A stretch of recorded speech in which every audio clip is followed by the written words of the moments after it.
Les amis, le cyborg a encore frappé. Je viens de rentrer du travail. Tout ça, j'ai fait ce que j'avais à faire. Et là, je tourne la vidéo, les amis. Il est actuellement 17h45, les amis. Franchement, j'ai pas pu faire le débrief hier, mais franchement, j'étais vraiment.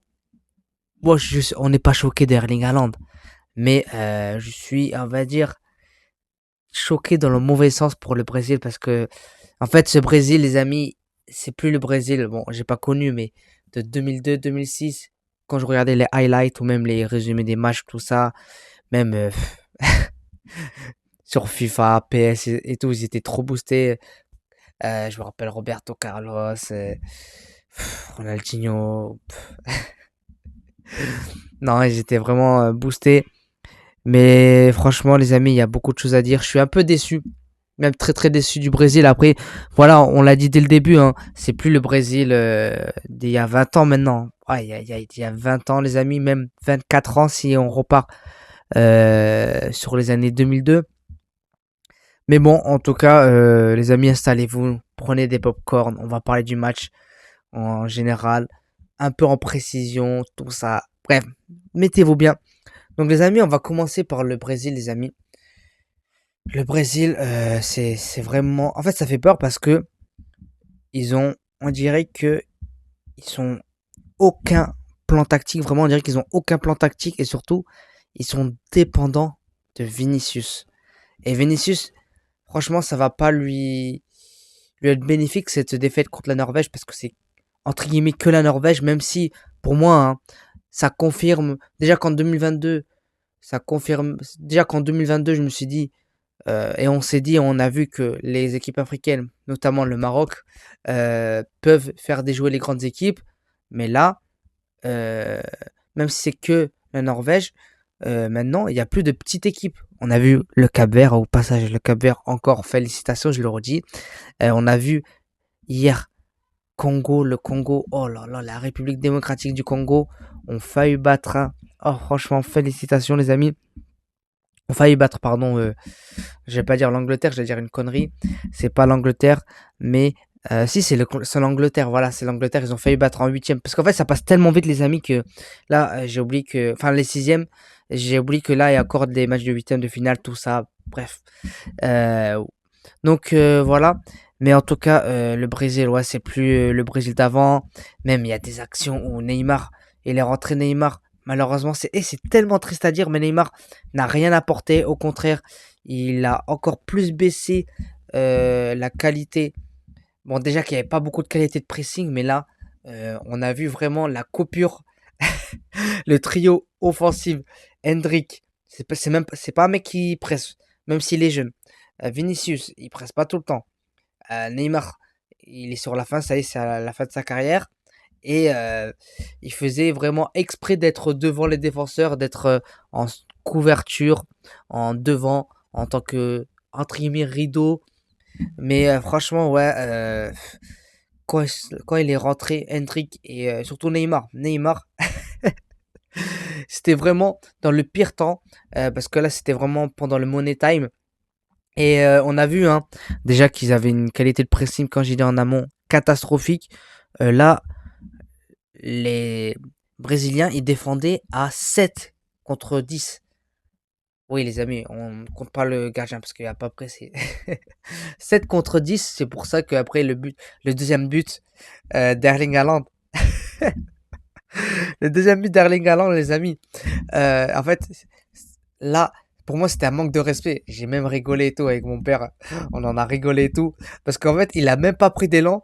On dirait vraiment le grand frère qui apprend au petit frère à tirer, ou tout simplement le grand frère ou l'ancien du quartier qui apprend au petit à tirer, etc. C'était un peu de la hagra, je vous avoue. Mais voilà, Erling Haaland, monstrueux. Pour rester sur le Brésil, parce que après on va parler de la Norvège, tout ça, mais pour rester sur le Brésil, Casemiro m'a fait de la peine. Hein. Casemiro à la fin, il a pleuré. Il a expliqué tout simplement que voilà, malheureusement cette génération n'aura jamais connu une victoire. Enfin, une victoire, pas une victoire, mais une Coupe du Monde, tout ça, tout simplement une Coupe du Monde gagnée. Euh, il est triste, tout ça. Pareil pour Neymar, à la fin, j'ai vu qu'il a pleuré, tout ça. Mais voilà, Neymar, il a compris que ça y est, c'est la fin. Bon, à part, bon non, je vais pas dire à part parce que même s'il essaie à chaque fois de revenir, il se blesse tout le temps. C'est triste de voir Neymar partir comme ça. Mais je suis content par contre, Neymar, il a marqué son but en tant que fan de Neymar inconditionnel, tu vois, vraiment. Je suis vraiment fan de Neymar. Bref, laisse tomber, tout le temps je regardais ses highlights, ses edits avant de d'aller voir un match, même avant l'entraînement, tout ça. Et laisse tomber, même les matchs au Paris Saint-Germain.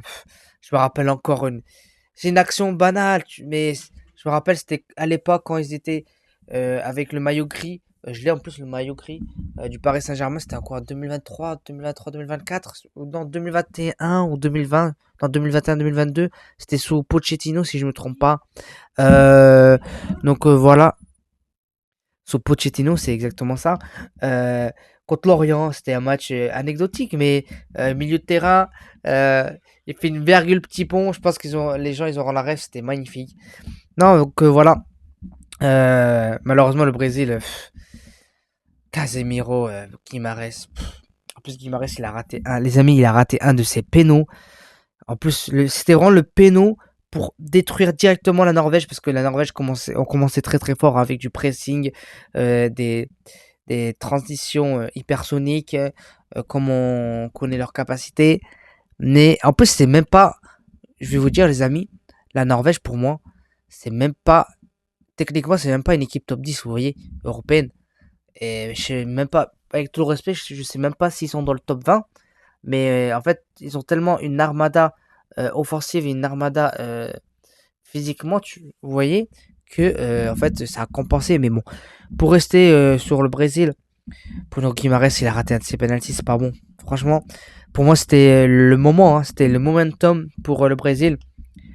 Mais bon, après, il y a une action aussi, vraiment, un momentum pour moi très important, où Vinicius, il part sur le côté, il fait ses dribbles, tout ça, il accélère, et il fait une passe extérieure magnifique, vraiment magnifique pour Hendrik. Hendrik, on sent que il n'a pas le pied droit, parce qu'en fait, il contrôle mal du pied, non, il contrôle mal du pied gauche, et en fait, il se remet sur son pied droit, un truc comme ça, et après, en fait, tout simplement, il rate.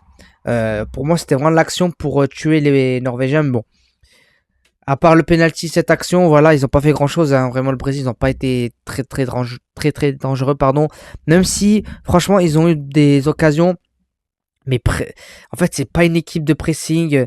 C'est pas, tu vois, c'est pas le PSG de Luis Enrique, c'est pas le Maroc de Mohamed Wahabi ou même de Walid Regragui, c'est pas la France de Didier Deschamps.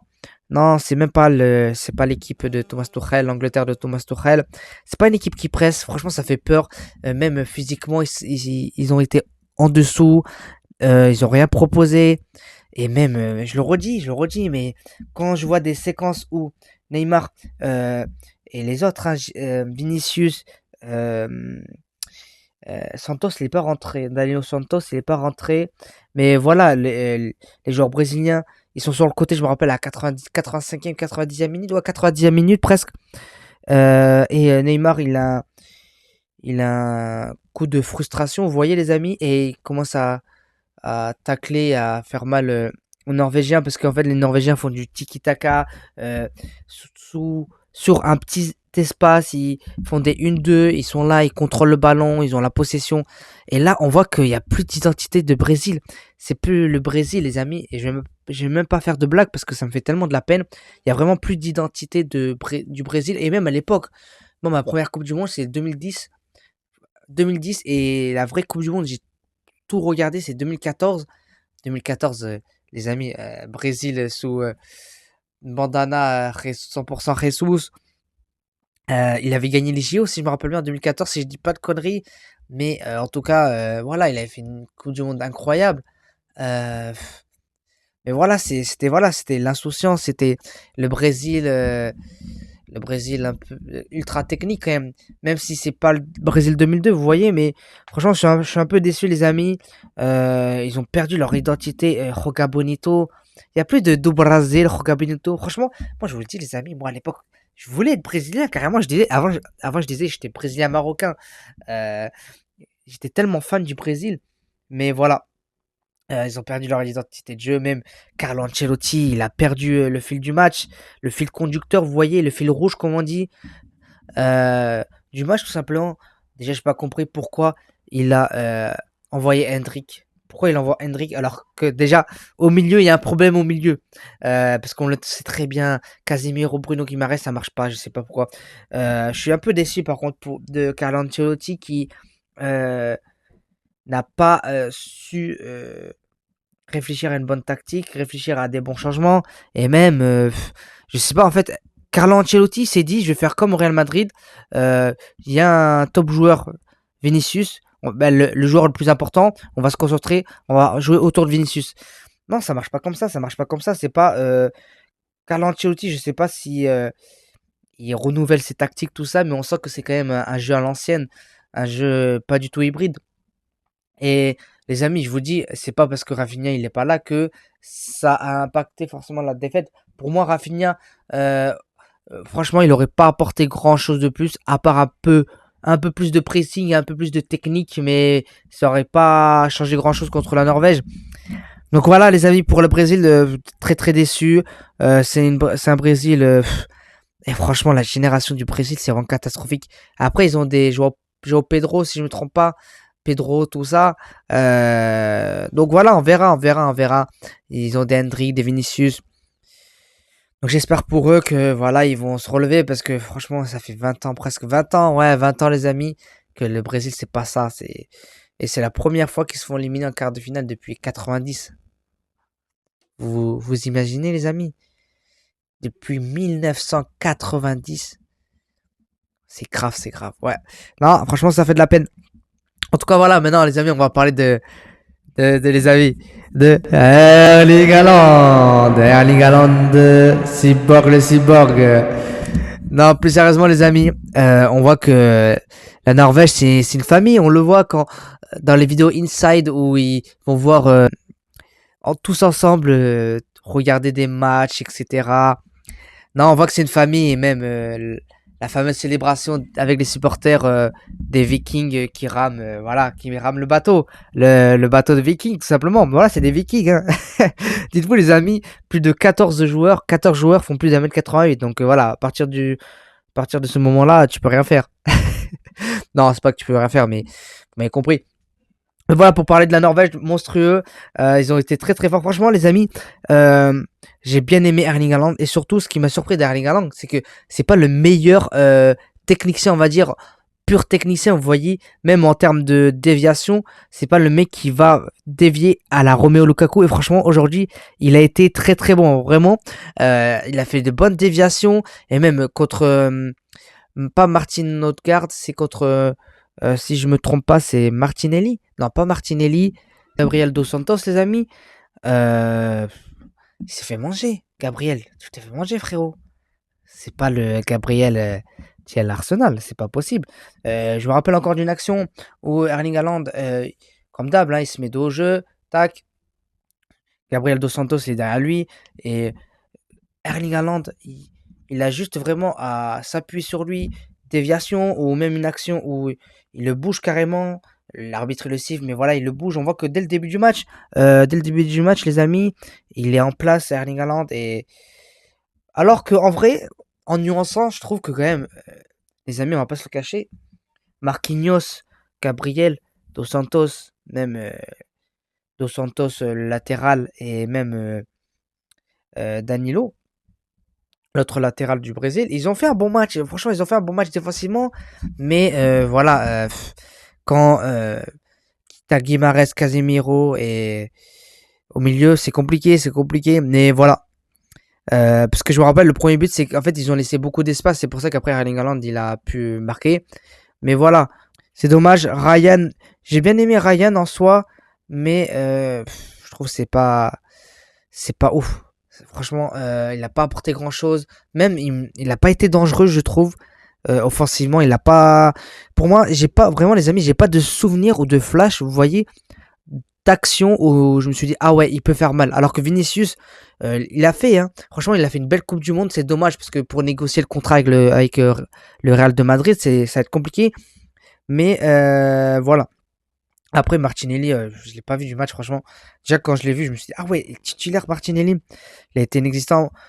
Matheus Cunha, il a essayé, les amis. Il a essayé, il a pressé. Franchement, il a récupéré des ballons, mais on sent que cette équipe, elle est décomposée, elle est déchirée en deux. Ça fait peur parce qu'en vrai, les amis, ils ont du potentiel. Mais la rentrée de Neymar, comme je l'ai dit, hein, je l'ai dit en début de vidéo, ça a baissé la qualité du pressing, surtout dans un money time hyper important. Mais ouais, je suis déçu, je suis assez déçu. Après, les amis, je vous mens pas, quand je vois euh, Hendrick, mon ami, je sais que tu as la capacité à marquer de hyper loin, mais quand tu vois que Vinicius est tout seul et tu tires et tu la mets à côté, voilà, les choix ils peuvent être à revoir et tout simplement aussi à discuter. Mais voilà. En tout cas, le Brésil, franchement, c'est dommage parce que Neymar, je voulais le revoir, les amis. Encore une fois, je me suis dit, allez, pour moins quart de finale, comme ça, à chaque fois, ils vont en quart de finale. Même si, voilà, ils voulaient la gagner, mais bon, ils n'ont pas du tout le niveau. Et c'est pour moi, ce Brésil-là, pour moi, les amis, je vais vous le dire, c'est même pas une équipe top. Elle est top 15. Je n'exagère même pas. Non, elle est top 10. C'est même pas une équipe top 15, voire top 10 européenne. Ce Brésil-là, je parle. Et voilà. Franchement, ça fait très très peur. En tout cas, voilà, les amis. J'espère que vous aurez aimé cette vidéo. Voilà, c'était une vidéo pour parler voilà, du Brésil. Et au passage, c'est très très grave, hein, la corruption. On va en parler. Je vais en parler sur mes réseaux sociaux, les amis. N'hésitez pas à vous abonner, à commenter, à liker. Neyron.foot sur Insta, Neyron.foot sur TikTok et Arbitre du Sud. Donc 3 ARBI tiré du bas DU tiré du bas Sud SUD sur TikTok. Et je vais parler tout simplement de la corruption, hein. Je vais en parler, je vais faire une vidéo, tout ça, plus en profondeur. Balogun, il a pris un carton rouge et il a été annulé. Son carton rouge a été annulé par la FIFA. Bon, on le sait, c'est de la corruption, ça date pas d'aujourd'hui. Mais même Willow, quand j'ai écouté sa vidéo, il a dit, c'est un Américain, il a honte et c'est pas. Et la raison pour moi, et moi comme je le dis, c'est pas, ça respecte pas, c'est pas éthique, vous voyez, c'est pas, ça respecte pas le foot, c'est pas éthique, c'est pas, y a pas d'équité, vous voyez, y a pas d'équité sportive. Donc franchement, je suis très très déçu et même ça donnera du jus aux Belges s'ils perdent et au contraire, franchement, même s'ils gagnent les Américains, et en plus, je vous le dis, les amis, les Américains pour moi, ils sont vraiment largement au-dessus de la Belgique, hein. Avec Balogun qui est monstrueux, avec Pulisic, si je me trompe pas. Ils sont monstrueux les amis. Donc c'est dommage pour eux parce que, comme je vous ai dit, c'est une très très bonne équipe et qui m'ont surpris sous Pochettino. Franchement, Pochettino, félicitations à lui. Donc voilà. Mais bon, les amis, ce sera tout pour cette vidéo. J'espère que vous aurez aimé. N'hésitez pas à liker, commenter, partager.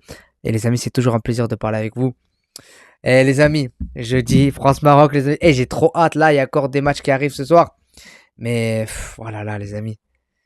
Bref, allez, à plus les amis. Allez, ciao!